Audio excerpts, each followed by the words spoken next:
Hey, thanks everyone for joining.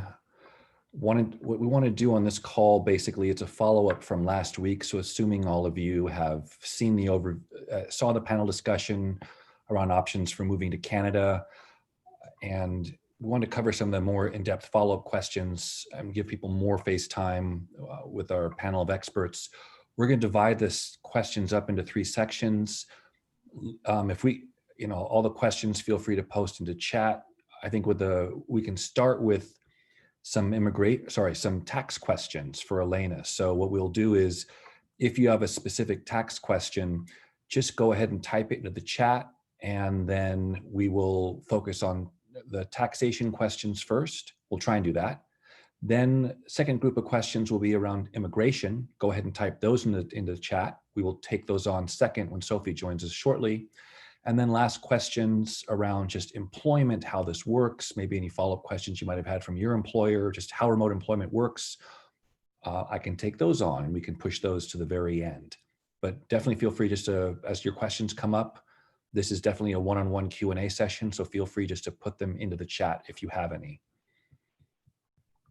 And while we're waiting for people to put those into the chat, I'm going to go to a couple questions that we had posted to us in advance. We got a few emails of people saying, here's the things we want to cover.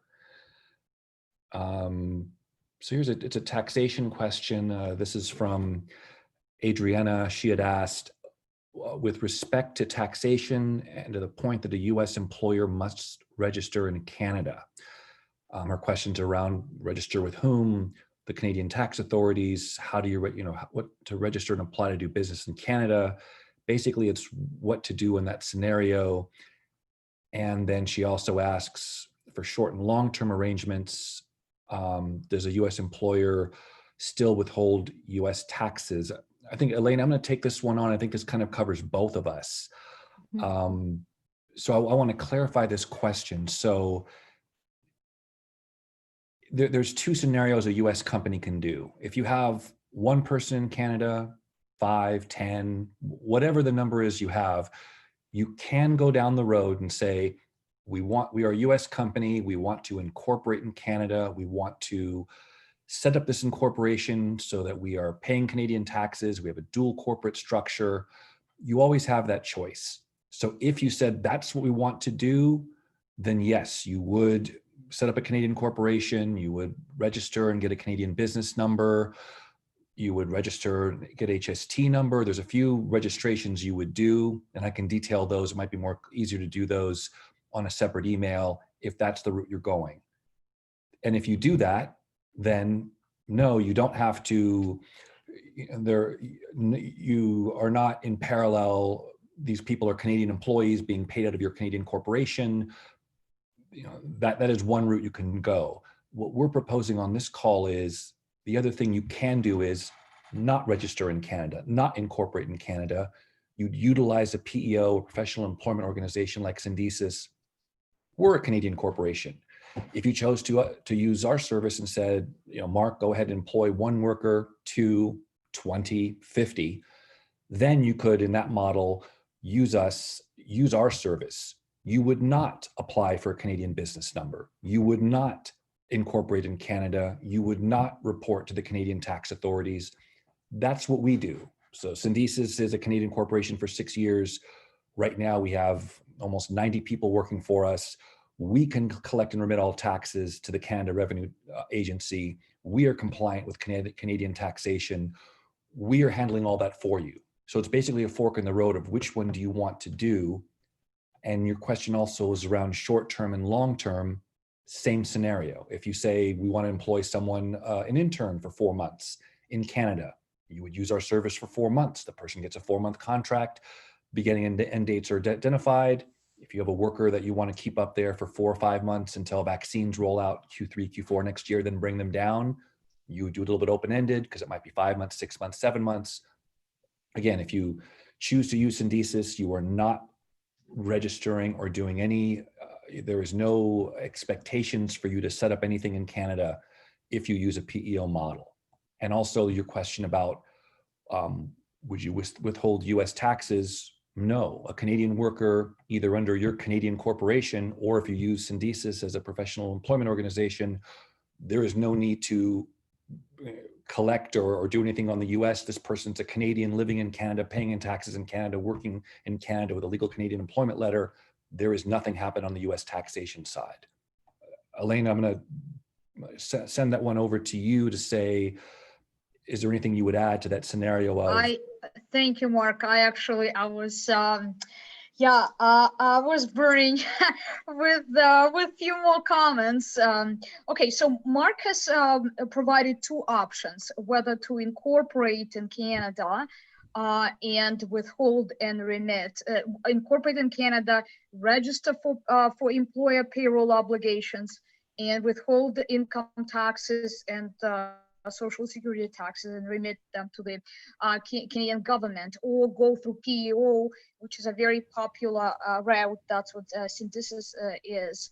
There's a third option, which we see very, very seldom. Okay, so it's not awfully frequent, just because U.S. employers typically do not like it, but I have to mention about it.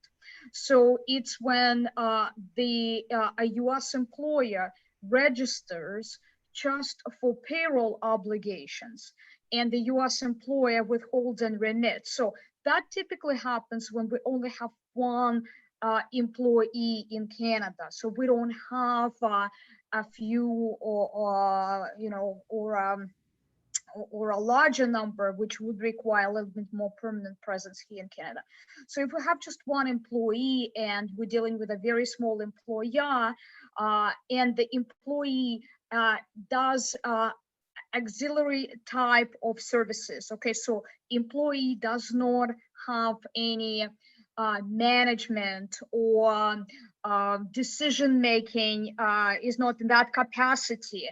So you just have a technician in Canada, for instance. So then the employer would register for payroll obligations, withhold and remit, and employer would file a treaty-based return with the CRA. So there's still corporate reporting obligations, but that doesn't give rise to any taxation as the incorporated entity would. So with respect to whether any US taxes would have to be withheld and remitted in addition to Canadian taxes when you have Canadian employee working for US employer, Mark is absolutely correct that all the tax is going to be limited to Canada unless that US employee, Canadian employee, goes to the US and provides, certain services on the US soil, let's say, goes a few times a month or a week a month, stuff like that. So anything to do with compensation attributable to time spent on the US is subject to US withholdings and remittances. Cool. And I think I'm going to look back at the last part of that question, but I think we've covered it all. Before we switch over to an immigration question that Galen just posted, just reading through that. Everybody, nice to see you. Hello, Sophie. Yeah. So I think. You want me to take this one? Yeah, I think the one from Galen. Yeah, great. Okay. Hi, everybody. Hi, Galen. Thank you. So your first question, just to confirm, I understand the situation. You have a job in San Francisco. They sponsored you for an H-1B, but you've been remote in Vancouver since October, so for the last 2 months. And so you're wondering what's the maximum time that you can work remotely in Canada. So that's the first question. From a US immigration perspective, you can be in Canada as long as you want until the H-1B petition expires. They're usually granted in 3-year increments. There's generally a 6-year limitation, but you can recapture any of this time that you're spending in Canada now later on the back end of your H-1B. And then you asked if it's necessary to file a change of location with an LCA since you're working from a different location. That is a great technical question. If you were working remotely from your home somewhere else in the United States, the answer would be yes. But since you're in Canada, you don't need an H-1B visa to work for your US company, so you don't need to maintain any of the H-1B conditions if you're outside of the country. But when you go back to San Francisco in March of 2021, if your job location has changed or your H-1B has expired, then you would need to start making plans now to get everything in order for your return. And then you had asked how this will affect your green card process since you're in the perm stage. I think you're going to be fine. The perm is for a future offer of employment, and assuming you're keeping your H-1B valid when you come back, the time when you need to be in the United States is stage 3 of the green card process. So first perm, then the I-140, then the I-485. So you're good, perm is fine, and you have a long way to go until you have to be back in the United States. So I think you're fine to stay in Canada until March 2021 from an immigration perspective. Thanks, Sophie. And what I'm going to do is I'm looking at that question there. I'm like, well, that question opens up a taxation and employment question for the. Yeah, so I'm only speaking about immigration, but why don't you let Galen know what else to be thinking about? Yeah, so immigration, you're in a great position. I guess from a taxation position now, Elena, he is from October to March, so 3 months in 2020 living in Canada, maybe 3 months in 2021, maybe the vaccine rolls out slowly in the US and you're like, I think I'll push that out a few months. You never know. How does that fall in a What is the answer? Okay. Yeah. So if the person is stuck in Canada and does not go back and forth to the San Francisco employer, we may treat those days as under the COVID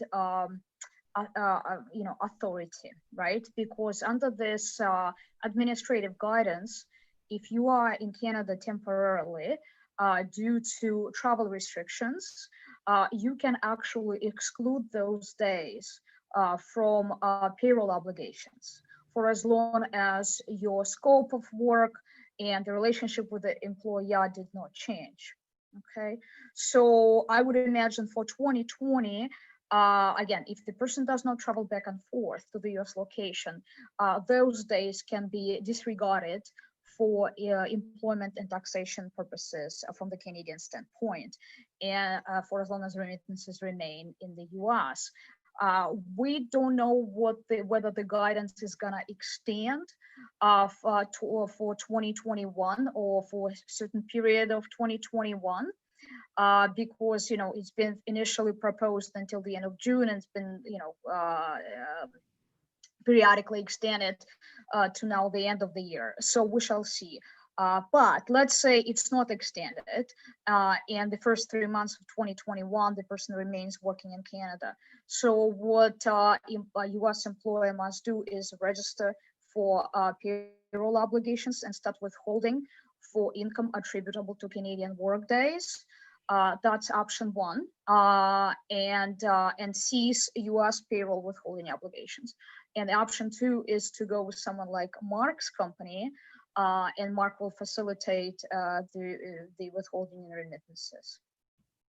Yes, I think in that scenario, Elena, like the end of year is coming up. So I think what you're suggesting is you could, for whatever happened in 2020 is done, the person could theoretically go to their employer and say, hey, I want to get healthcare in Canada. I don't know if I'm coming back in 3 months. To get healthcare in Canada, I need to be paying taxes in Canada. To pay taxes in Canada as an employee or as a worker, I need to use this PEO, employer of record structure, sign up with Syndesus starting January 1st. We leave it open-ended. Maybe it's 3 months, 4 months, 5 months, who knows, until I go back to the US.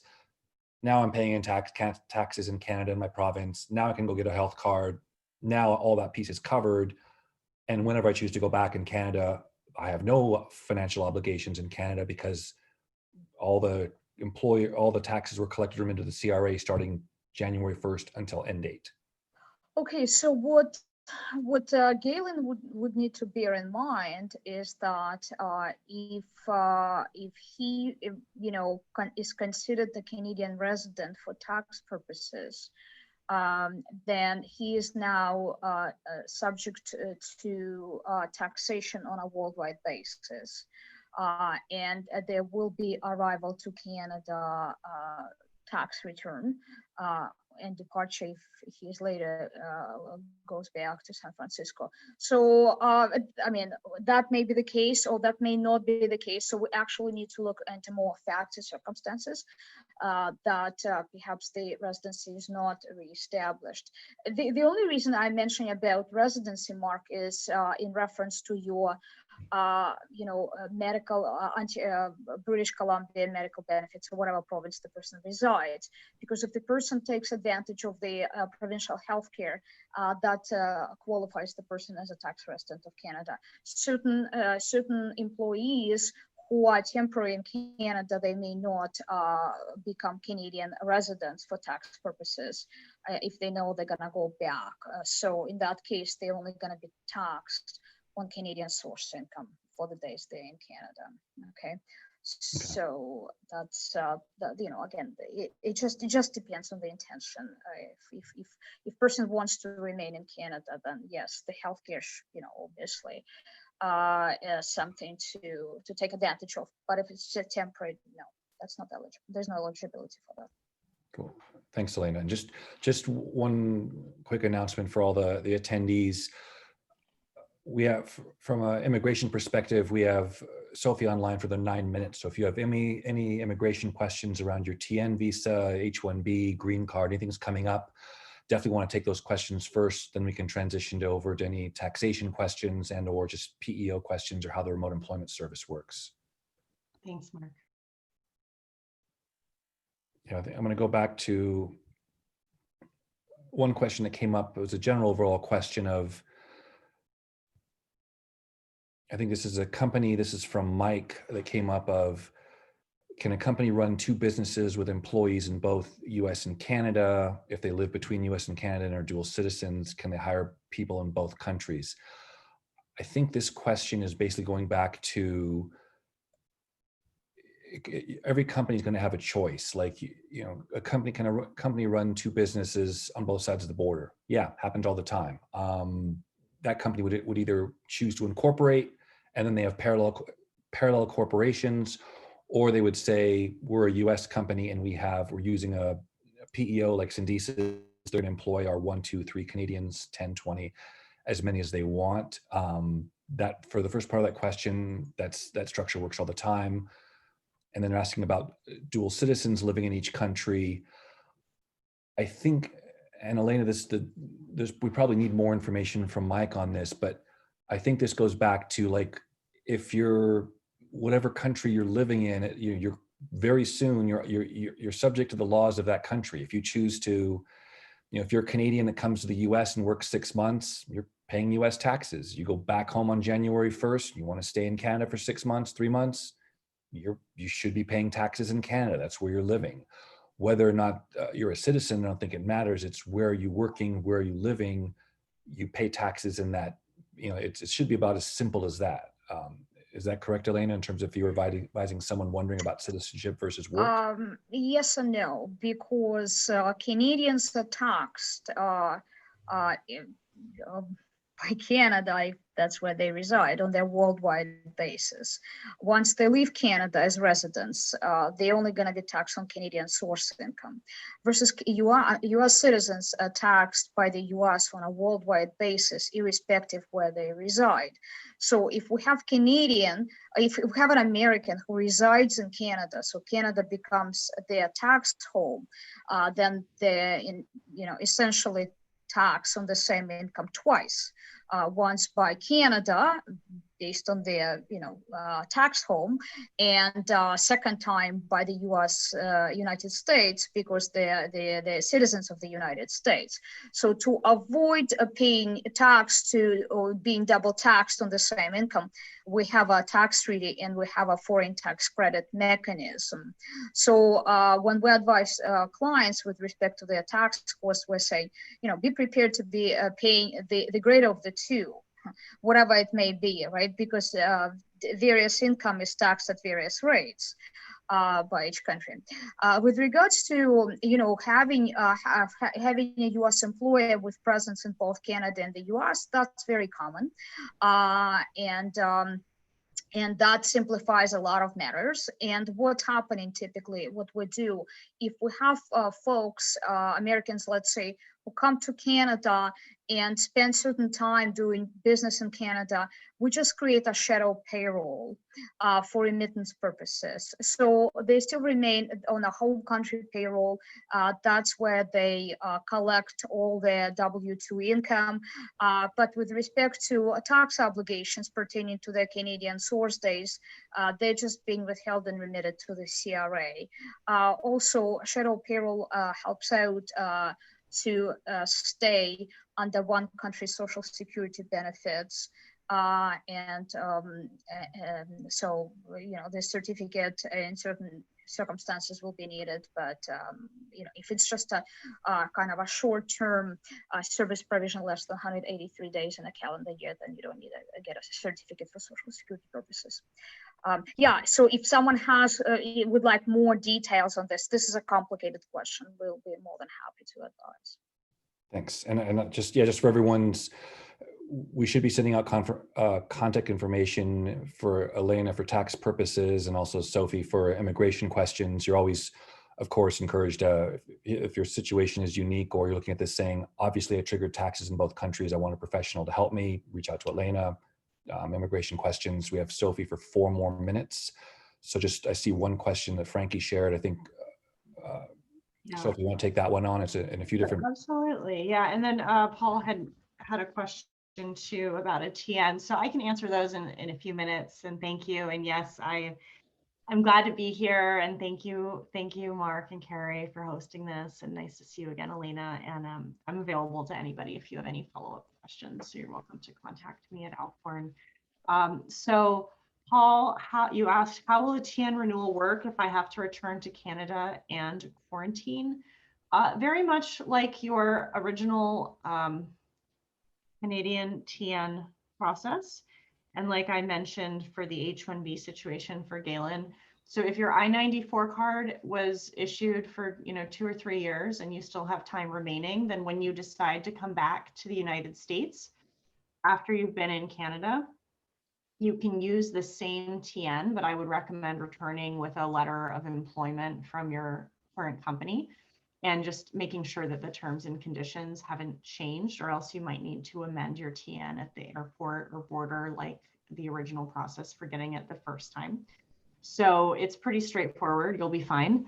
And for Frankie, different situation, you have a US green card, you're a permanent resident. If you move back to Canada, you could be accused of abandoning your US permanent residence, and the government could try to take away your green card in a deportation trial.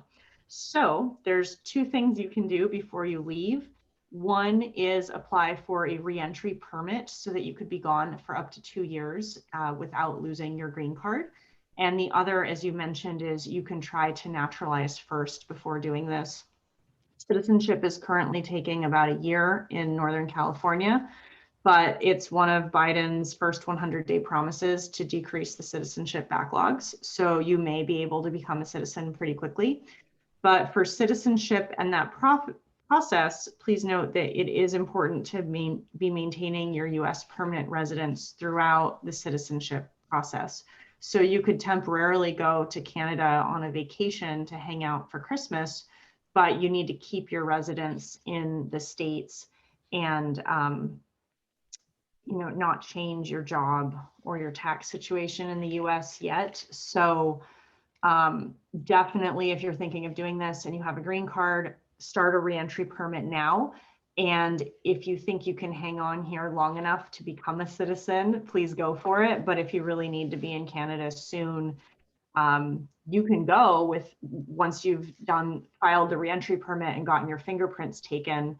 But just know that if you're in Canada for a long time, although you could keep your green card with the re-entry permit, you might end up resetting the clock to accrue 5 years of continuous residence for US citizenship purposes. So if you want to talk more about that, I'm happy to do that one-on-one. So thank you so much, everybody, for your immigration questions. And thank you, Carrie and Mark and Elena. And I'm going to head out now, but everybody, you know how to find me if you need me, and I'm happy to answer any other questions in the future. Okay. Cool. Thanks, Sophie. Thanks for right. joining us and for Have a answering all the wonderful questions. day. You're welcome. Thanks. Bye. So I think we can jump back now for the panelists. Any additional questions come up, either taxation or just how this process works, or if you were on the webinar last week and you're thinking, how would I sell this to my US employer? How would my HR department would react to this? If you have any questions around that, happy to answer them.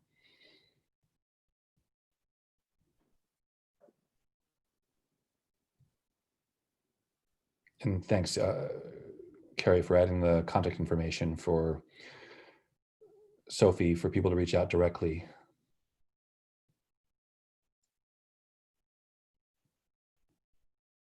Yeah, and also we know some of these questions are, some are straightforward, some are very unique to your situation. So if you're like, hey, my question is better answered directly to an expert, obviously just after the event, feel free to reach out to any one of us.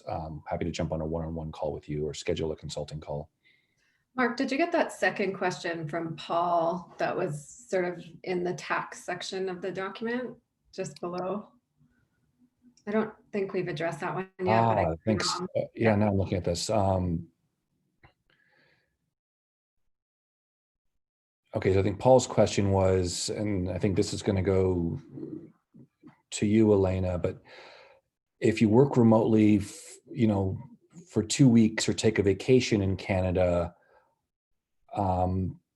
how is, do you file that US income to the CRA?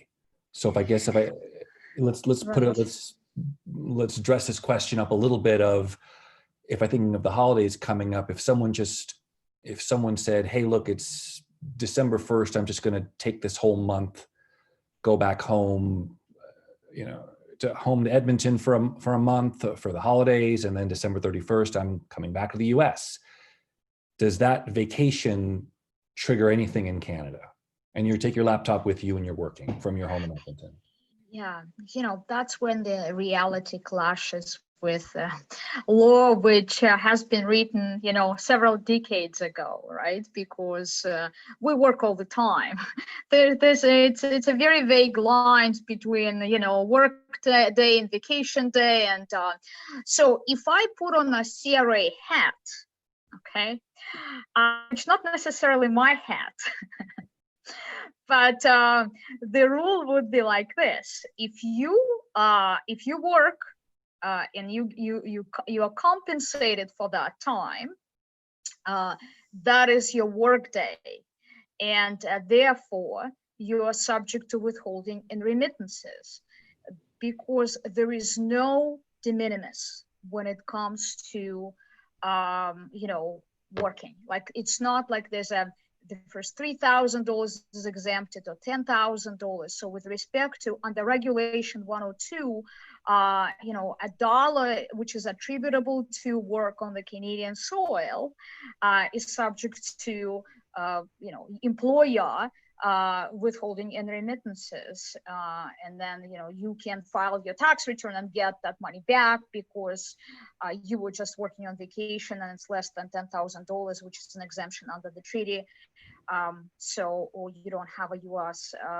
Canadian-based employer who compensated you for that time. So there's a way to get that money back. But so we're basically dealing with two sets of provisions here. One provision is for employees, individuals, with respect to their personal tax return, and the other provision is for employers. So even though it's silly to kind of pay tax with respect to the income attributable to our here and our there vacation time, CRA would say, hey, you got compensated for that day. Your employer should have taken out the tax from your paycheck and remitted to the Canada Revenue Agency, or register with Marc's company, and they will take care of you with respect to that remittance. Cool. Thanks, Elena.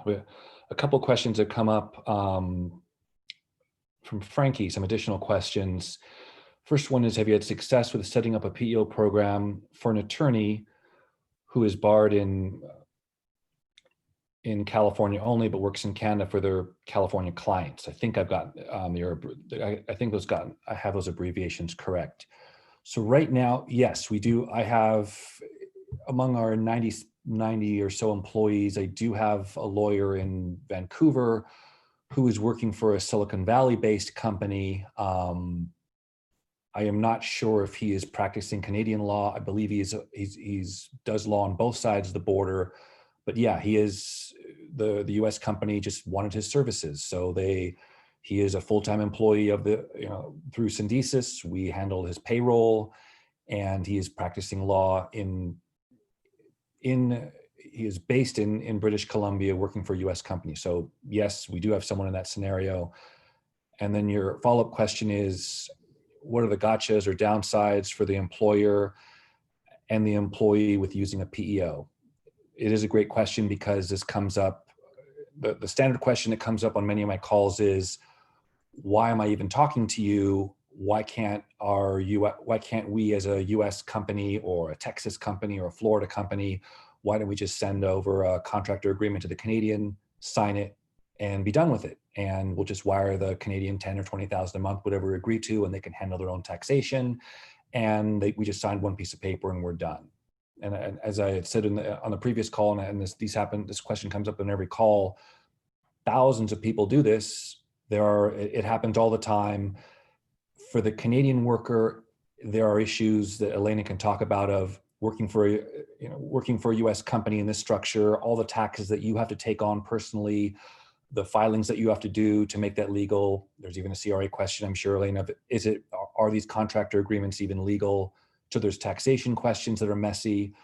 I always ask on these calls, I say, if I'm lucky, I have the HR person on the call, the best scenario is the lawyer from the US companies on the call.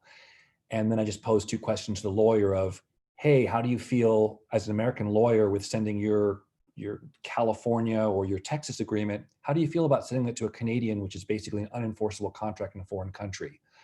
And the lawyer doesn't look so comfortable. They're like, I don't like that at all. And then I follow up with the question, say, how do you feel, you have a tech worker or a legal worker, or someone working in Canada, how do you feel about sending over a intellectual property agreement or your American NDA agreement and having a Canadian lawyer or Canadian judge work this out if something goes wrong with your employee and they breach your confidentiality? Do you think the Canadian law would love to see your New York agreement? And again, the lawyer says, no, I don't like this at all.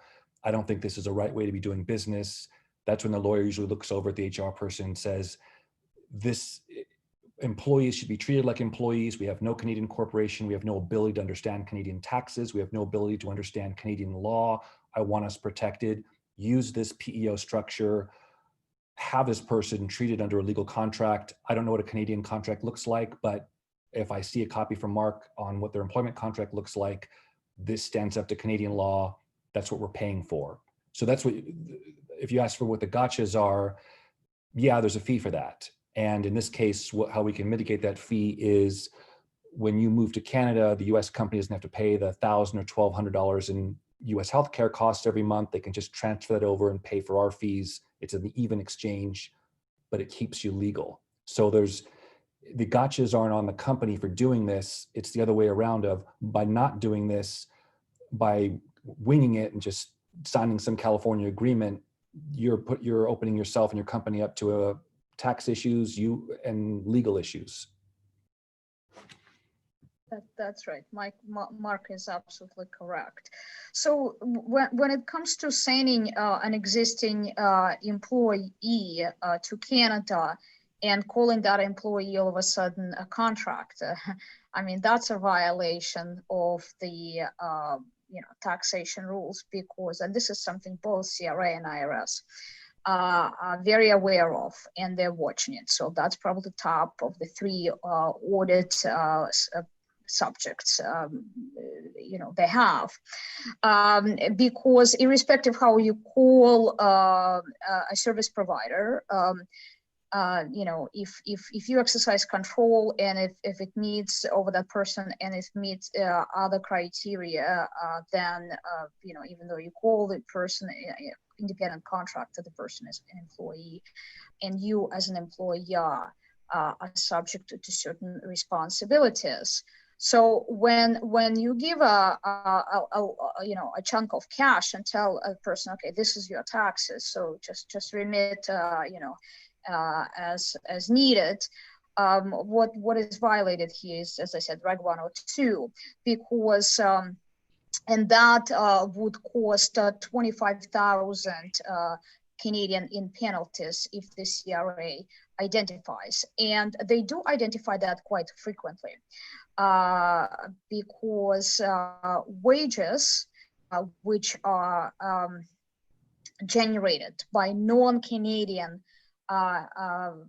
which are paid by non-Canadian employer, they're actually listed on a different line than the wages which are paid by Canadian employer. So when you list your wages on line 104 as opposed to line 101, that automatically generates a questionnaire. So CRA would ask you, the scope of responsibilities, who is your employer, and many other questions. So, and then they're gonna check and see, that foreign employer is actually not registered here in Canada for withholding and remittances. And that gives them full right to slap that penalty. So that's one issue. So the employer, may be penalized for disregarding the rules. The other one is that your employer would have to cover you with respect to Social Security taxes, unemployment insurance, and also what I am looking, the disability benefits, and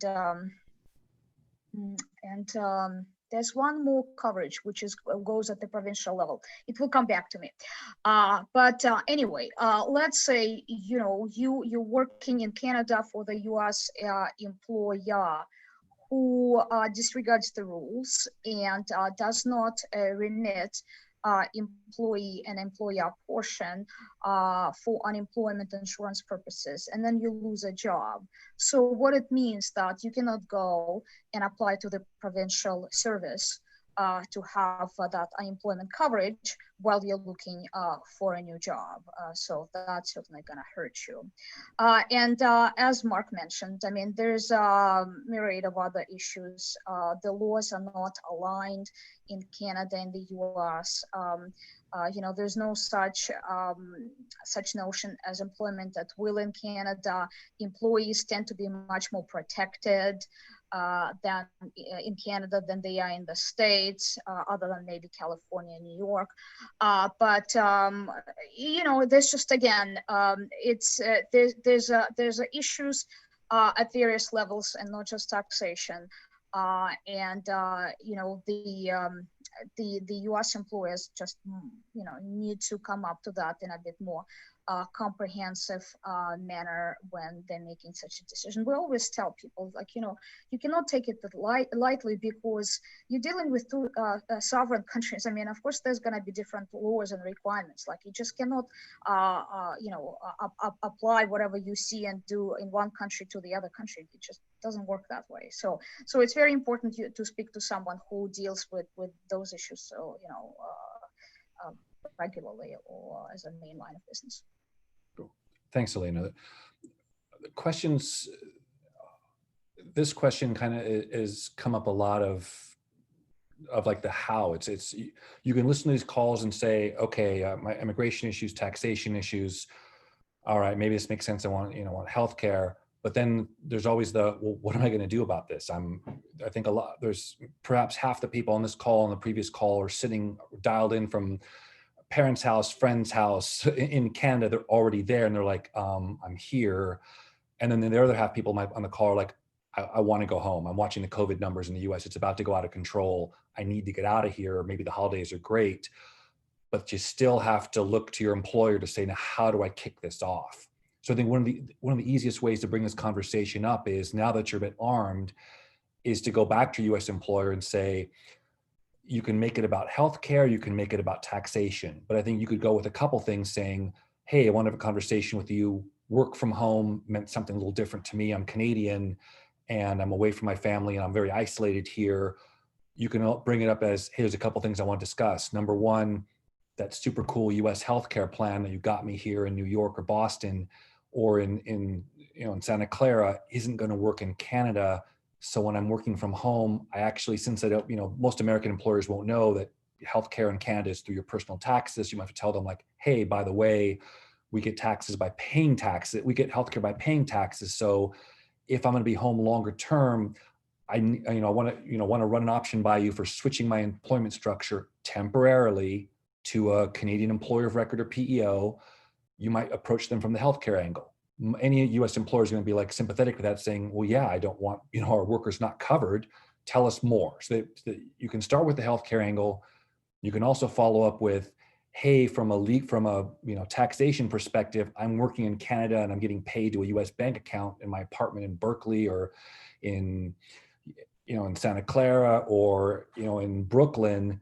That's probably, I understand that that's not really a legal structure. That's not good from a taxation perspective. I want to make this simple on you.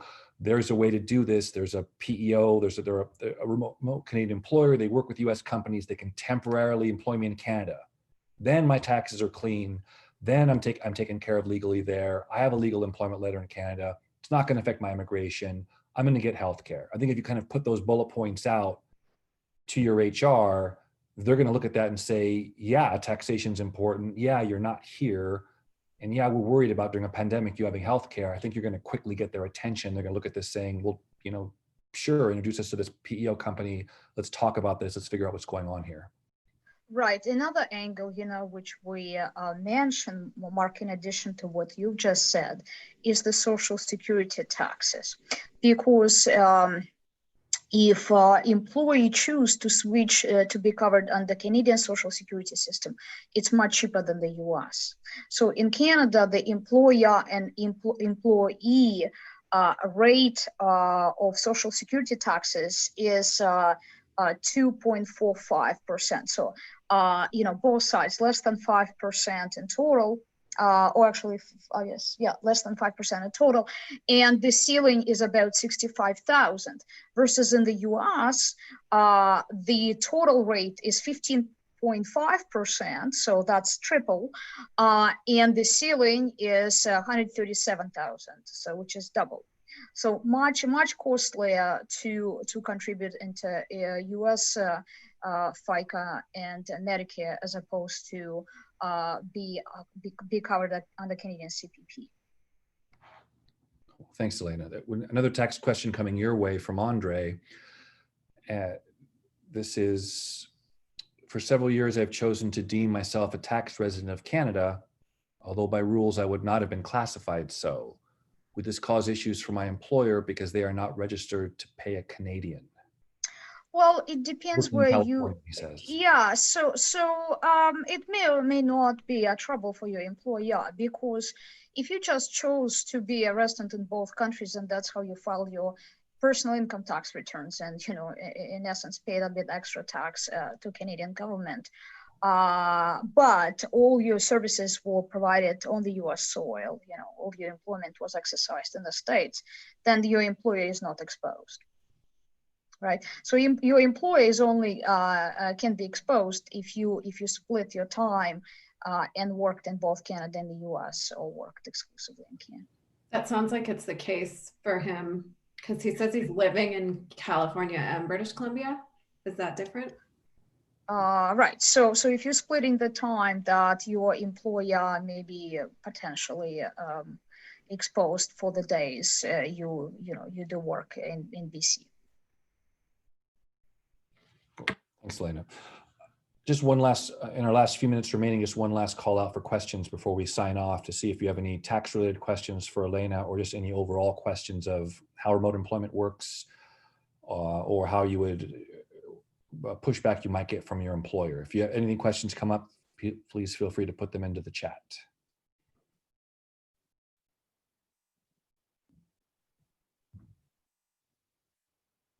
I think otherwise, yeah, we might have, Elena and Carrie may have worked through all the questions. Excellent. Oh, I think, okay, one just came in here. Paul had a question. It's an immigration question, Paul, and Sophie had just left the call about 20 minutes back. And that is, the question basically is, there any people on this call transitioning from TN to H-1B? And yeah, so if you're on, probably we'd be better off if we don't take that meeting on. Yeah, I see a note from you and a follow up on email. That's probably a better way to go, because I definitely don't want to steer you wrong with advice around immigration. It's very complicated. Yeah, if there's no other questions, all of you on the call or who've been on the call, thank you very much for spending some time with us. You have all our contact information. Something a little more particular, just reach out and say, can we have some of your time? We're all happy to jump on a call with you. And thank you very much again for your time this afternoon. Elena, thanks for joining me on this call. Thank you. Thank you, Mark, for hosting. Thanks, everyone. Bye-bye. Bye-bye.